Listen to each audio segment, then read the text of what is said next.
It's Mega Grace on Vuma FM Adult Radio for the Young at Heart. 5 minutes before 6 o'clock. Ngalesi sikhathi ngisuke sengithi bamba sengiyavala.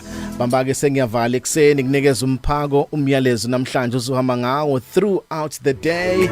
Uyokwenza konke uyokwenza namhlanje ekseni. Ngifuna ukuthi kwesinye isikhathi uma uJehova ezokuphakamisa ukujwayela ukuthi avele ahlehlisa abantu.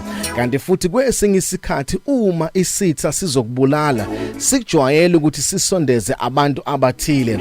Ngakho empilweni yakho uma uyithola usuhlehlelwa ngabantu abathile, lokho make kunikeze signal ukuthi kukhona ke into uNkulunkulu azoyenza empilweni yakho, ngoba kujwayelekile ukuthi uma uNkulunkulu esezophakamisa umuntu kube khona abantu abaningi abahlehlayo eduze kwakhe, abakade besondelene naye bevele bemphendukele, abakade beme naye bevele bemjikele, abakade bemsupport bevele bemlwise. Ubokwazi ukuthi uma uNkulunkulu evumela abantu ukuthi bahlehle, ingalesikhathi uNkulunkulu esezokuphakamisa engale noDavide ezophakamiswa abe inkosi, abantu abaningi bahlehla kuye nabafobo bamphendukela bamlwisa, wagcina ehlala yedwa ehlane, ngoba ukujwayela uNkulunkulu ukuthi uma esezophakamisa umuntu bese kuvele kuhlehla abantu.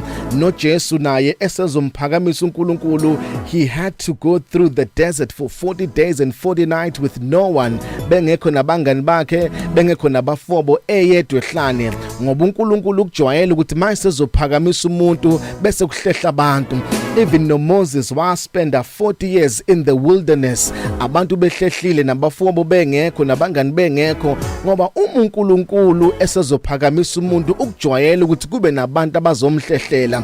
Nawe mawuyibona kunabantu abakuhlehlelayo, mawubona kunabantu abasukayo eduze kwakho, lokho amakukunikeza imessage ukuthi kunento uNkulunkulu akabhizi ngayo, khona into uNkulunkulu enamandla akafuna ukuyenza. Ngakho ungalenzi iphuthu ukuthi abantu abahlehliswayo kuwe bese uzama ukubabuyisa ubasondeze eduze kwakho, ngoba uNkulunkulu bahlehlisa ngenhloso labantu abahlehlisayo, ngoba ukujwayela ukuthi masezokuphakamisa behlehla abantu. Futhi kwesinye isikhathi nesitha masifuna ukuqeda ngawe, uletha abantu abathile abazokwenza ukuthi udelay ekwenzeni izinto, abazosichitha isikhathi sakho ngezinto ezingekho fruitful, kanti bafuna ukuqeda lento uNkulunkulu akayifakile empilweni yakho. My name is Phumlani Nkwanyana. You are blessed, you are favored, and you are set apart. Good morning, Mega Grace Nation.